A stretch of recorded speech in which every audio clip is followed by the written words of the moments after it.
चलिए तो शुरू करते हैं। आज हम 4 पॉइंट पे बात करेंगे। सबसे पहला पॉइंट आपका ये रहेगा, आप 3 लाख रुपया से अपना कारोबार चालू करना चाहते हैं तो मैं ये कहूँगा कि आप सिर्फ पहले 1 लाख का ही माल खरीदें।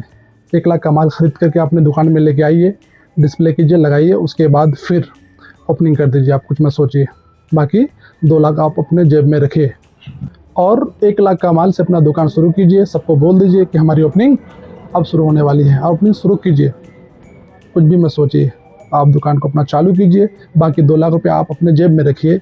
उससे आपको ये फ़ायदा होगा कि आप 1 लाख रुपये का जो माल लेके आए हैं उसमें आपको ये पता चल जाए कि मैंने क्या क्या माल ख़रीदा है। हाँ, यह है कि कुछ लोग ये कहेगा कि भाई दुकान तो आपका खाली दिख रहा है, आपकी दुकान में माल तो है ही नहीं, लेकिन उसमें आपको बिल्कुल नहीं सोचना है। भाई कोई भी लोग तो ऐसे भी कहेंगे कि तो 1 लाख रुपये का माल लेके आए, इसी में दुकान शुरू कर दिया है, इसमें क्या चलेगा, कुछ भी नहीं चलेगा, दुकान तो पूरा खाली है। कह लेने दीजिए मेरे भाई, कह लेने दीजिए, कोई दिक्कत नहीं है। आपको पता है ना आपके जेब में पैसे पड़े हैं, अभी आपने क्या माल खरीद करके ले आए हैं, वो माल आपके दुकान में लग जाता है। उसके बाद फिर आप क्या करते हैं, शुरू कर देते हैं आप। उससे आपको ये फ़ायदा होगा, अगर आप नए भी हैं तो ग्राहक आपको सब कुछ सिखाते चले जाएगा।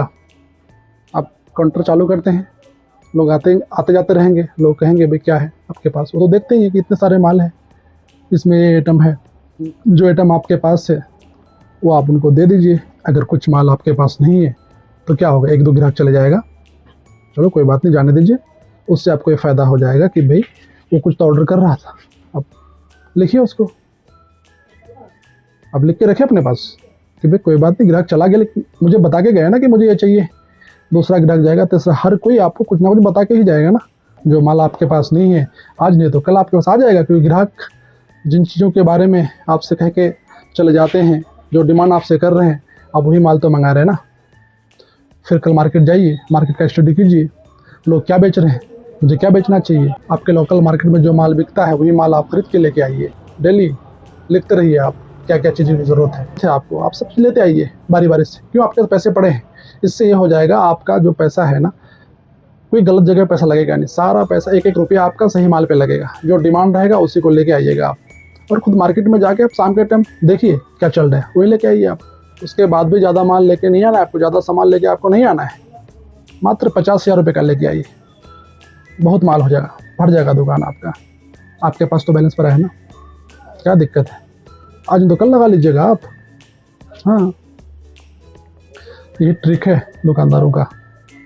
धीरे धीरे आप अपने पैसे को खर्चा कीजिए और वो माल खरीद के ले आइए जो बाज़ार में सबसे ज़्यादा चलने वाला सामान होता है, आप वो लेके आइए।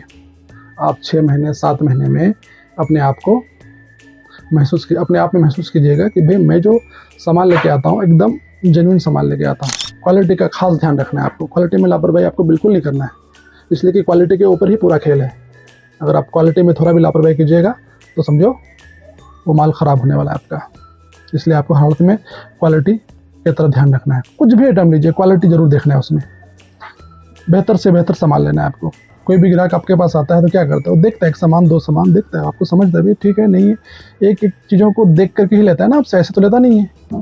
फिर आपसे भाव कीमत जो भी है सोच समझ करके आपको बताना समझाना रहता है, उसके हिसाब से काम करते हैं ग्राहक। तो आपको भी वैसे ही करना है। अच्छा, चलिए नंबर 2 में आइए। कोई भी ग्राहक जब तक आपसे आपका सामान का प्राइस नहीं पूछता है तो आप कभी भी मत बताइएगा। प्राइस तो आपको बताना है, लेकिन पहले उन्हें सामान को पसंद करने दीजिए, सामान को सही से देखने दीजिए, समझने दीजिए। उसके बाद वो खुद आपसे पूछने लग जाएगा भाई ये कितने का सामान है, इसका रेट क्या है। फिर आप रेट बताइए और जेन्युइन रेट बताइए। बहुत ज़्यादा कन्विंस नहीं करना है, खिंचातानी नहीं करना है, एकदम जेन्युइन रेट बता के बहुत कम गुंजाइश में आप अपना माल का सेल कीजिए, अपने सामान का सेल कीजिए।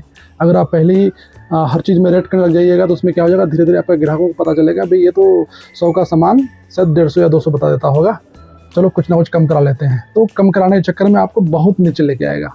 इसलिए आप ज़्यादा सामान का रेट बढ़ा के ना बताइए ना ये कीजिए। आपको जेन्युइन रेट बताना है भाई, ठीक है 10% रख के आप बताइए या 15% रख के बता दीजिए आप रेट। उसके बाद 5% कम करके 10% में सेल कर लीजिए ना, कोई दिक्कत नहीं है। अगर आप पहले 20% 30% पे आप बताइएगा तो फिर वो मुश्किल हो जाता है बेचना, क्योंकि बहुत ग्राहक ऐसे होते हैं जो 1 दुकान 2 दुकान 3 दुकान में पूछते रहता है कि भैया ये कितने का है। आपसे भी पूछ लेते हैं, बाजू वाले से भी, उनसे भी, इनसे कई दुकानों से पूछ के फिर आपके पास वो आएगा और आपको कहेगा कि भाई इसका रेट क्या बताइए। अगर आप ज़्यादा रेट बताइएगा तो टिकेगा नहीं, भाग जाएगा वो। इससे अच्छा है कि आप जेन्युइन रेट बताइए जिसमें आप काम कर सकते हैं। चलिए नंबर 3 में बात करते हैं। अगर आपको एक अच्छा व्यापारी बनना है तो आपके अंदर विनम्रता बहुत ज़रूरी है। आप इस तरह से बात कीजिए कि ग्राहक का जो विश्वास है आपके अंदर, मतलब आपके अंदर वो क्वालिटी होनी चाहिए, आपके अंदर वो क्षमता होनी चाहिए कि ग्राहक का विश्वास आपके प्रति होना चाहिए। अब क्योंकि आप भरोसे के साथ काम कीजिएगा तो आपका सामान मिनटों में सेल होगा, चुटकी बजा के। ठीक है, इसलिए आपको हर हालत में अपने सामान से ज़्यादा आपको विश्वास बनाना है। ग्राहकों को दोस्तों की तरह से आप बनाइए। ये समझ के चलिए कि ग्राहक आपका दोस्त है। ग्राहक के साथ आप अपना बढ़िया रिश्ता बनाइएगा तो ग्राहक आपका कभी नहीं भागने वाला है। उनको कुछ भी चाहिए वो आपके पास ही लौट के आइएगा।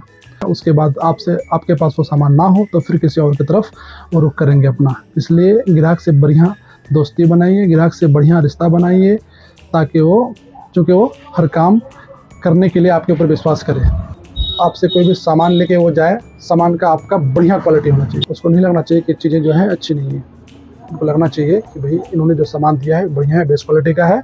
वो आपके क्वालिटी के ऊपर किसी और से बहस कर सकता है, बात कर सकता है, बहस कर सके, बात कर सके, क्योंकि वहाँ आपका विश्वास ही उसके लिए काफ़ी है। ग्राहक को ऐसा लगे कि वो दुकानदार अपने साथ कभी भी उल्टा सीधा काम नहीं करता है, हमेशा अच्छे काम करता है। उसको ऐसा होना चाहिए कि इनसे कोई भी सामान खरीद के अगर मैं ले आता हूँ भाई तो इनका सामान कभी भी गलत नहीं निकलता, हमेशा अच्छा ही सामान बेचता है। इसके पास चीज़ों का भरमार है लेकिन सब चीज़ अच्छा रखता है, इधर उधर सामान नहीं रखता।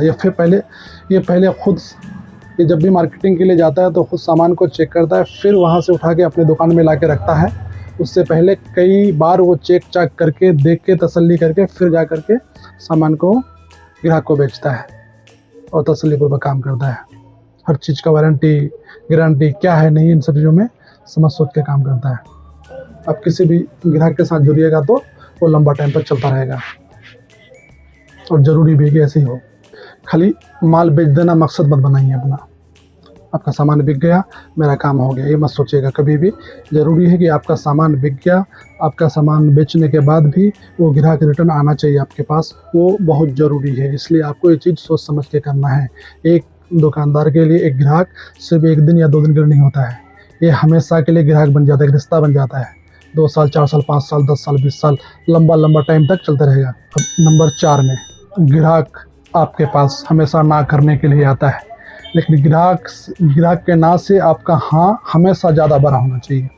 आपको यकीन होना चाहिए कि हमने इसको माल दे ही देना है, क्योंकि माल मेरा अच्छा है, इसलिए हर हालत में हमें अपना माल इसको बेचना ही बेचना है, अपना सामान बेचना ही बेचना है। ग्राहक का इनकार करने का कोई अहमियत आपके यहाँ के सामने नहीं होना चाहिए। वो ना किसी भी हाल में ना कहे। कस्टमर क्या देखना चाहता है आपसे, उससे ज़्यादा एक्साइटेड आप रहिए कि भाई वो ये देखना चाहता है। उसका दिमाग को पढ़िए आप। अगर वो जो देखना चाहता है, जिस आइटम को देखना चाहता है, उससे ज़्यादा एनर्जी आप अपने अंदर में रखिए, एक्साइटमेंट रखिए कि हर हालत में हमें इसको माल देना ही देना है। ये मत सोचिए कि ये ग्राहक मेरा आज पहला ग्राहक है। तो पूरे दिन के बाद अगर शाम को भी कोई ग्राहक आता है ना आपके पास, 6वां ग्राहक हो, 7वां ग्राहक हो, 8वां ग्राहक हो, चाहे जितने नंबर का भी ग्राहक हो, अगर वो आपके पास आ गया है तो आपको ये साबित कर देना है कि मेरा पहला ग्राहक के जैसा ही ग्राहक है। थोड़ा सा भी एनर्जी कम नहीं करना है, 100% एनर्जी देना है उसको। एकदम बढ़िया से एनर्जी फुल होकर के आपको दिखाना है अपना सामान को। अपना सामान सामने रखिए काउंटर पर, रखने के बाद आप समझाइए उनको कि भाई ये सामान जो है 100% क्वालिटी का, और क्वालिटी तो लेके आते ही आप भाई, तो फिर आपको इतना समझाना क्यों पड़ता है। लेकिन फिर भी आपको समझाना है, क्योंकि ग्राहक को ये पता नहीं कि भाई ये दुकानदार अपना मात्र 10% में सेल करता है और सामान अच्छा क्वालिटी का ला के रखता है अपने पास। ये तो ग्राहक को नहीं पता है ना, कस्टमर को नहीं पता है, लेकिन आपको पता है। इसलिए आपको 100% ठोक करके देना है कि ये चीज़ जो आइटम हम बेचते हैं सर, ये बहुत ही बढ़िया क्वालिटी का है। एक बार आप ये सामान लेके जाइए हमारे पास से, अगर कुछ भी होता है तो मैं बैठा हूँ, ख़राब हो गया माल, कोई भी दिक्कत परेशानी है, मैं बैठा हूँ यहाँ पे, आप रिटर्न लेके आइए, आपका पैसा रिटर्न मिलेगा, आपका पैसा डूबेगा नहीं, और नहीं डूबना भी चाहिए। उनका पैसा नहीं डूबने का गारंटी आपको लेना ही पड़ेगा एक अच्छा दुकानदार होने के नाते। इसलिए आपको हर हालत में सामान का गारंटी के साथ ग्राहक का भी ध्यान रखना पड़ेगा कि भाई ग्राहक हर हालत में उसको संतुष्टि हो, हर हालत में उसको मतलब एक भरोसा हो जाए कि भाई सामान जो लेके जा रहे हैं इनके यहाँ से, सामान में कोई कमी नहीं होगी, और कुछ कमी है भी तो आप बदल के दीजिए उसको, नया सामान दीजिए। आपके पास भले ख़राब होता है, होने जाने दीजिए। आप भी पीछे कंपनी से मतलब वारंटी लीजिए, रिप्लेसमेंट का वारंटी लीजिए कि भाई माल ख़राब होगा, हम आपसे नगद माल खरीदते हैं, अगर सामान में कोई भी दिक्कत परेशानी है तो सामान आपको हम वापस कर देंगे, आपको लेना ही पड़ेगा और हर हालत में लेना पड़ेगा। आप अपना होलसेल मार्केट में बात पहले ही आप कर लीजिएगा कि मेरा सामान में कोई भी दिक्कत परेशानी आई, आपके यहाँ जो भी हम लेके जाते हैं तो ये वारंटी आपको श्योरिटी देना पड़ेगा कि हर हालत में सामान आप वापस कीजिएगा। अगर कुछ भी दिक्कत परेशानी है आप उसको वापस कर दीजिए, क्योंकि आप जो वादा करते हैं अपने ग्राहक के साथ, उस वादे के ऊपर ही पूरा आपको काम करना है। अगर आप लापरवाही कीजिएगा तो फिर दुकानदारी मत कीजिए। ज़रूरी है कि आपको हर हालत में सही चीज़ बेचना है और सही रेट लेना है। मात्र 10% में आप काम कीजिए, ज़्यादा मत कीजिए। आप इंतजार कीजिए 2-4 साल भी, क्या है आपका कोई घर में परेशान है क्या? कोई भूखा थोड़ी रह रहा है घर में, देख रेख करने के लिए, खाने पीने के लिए सब कुछ बैठा हुआ है भाई, सब कुछ कर रहा है। कम परसेंट में काम कीजिए, ज़्यादा सेल कीजिए। मैं यही कहूँगा कि आज 4 पॉइंट में हम लोगों ने डिस्कस किया है, और लास्ट में मैं यही कहूँगा कि ये जो मेरा चैनल है मास्टर हार्डवेयर, इसको आप सब्सक्राइब ज़रूर कीजिएगा और साथ में बेल आइकन भी दबा दीजिएगा, ताकि इससे हमें वीडियो बनाने में थोड़ी सी मदद मिल जाए। क्योंकि चैनल नया है, थोड़े दिन से हम वीडियो बनाते हैं, इसलिए आपको हर हालत में सब्सक्राइब तो करना ही करना है और साथ में बेल आइकन भी दबाना है। उससे हमें वीडियो बनाने में थोड़ी सी आसानी होगी और मुझे लगेगा कि भाई चलिए आप लोग का सहयोग से हम वीडियो बना रहे हैं और आगे भी मेहनत करते रहेंगे, इस तरह की कंटेंट लाते रहेंगे। फिर मिलते हैं नेक्स्ट वीडियो में।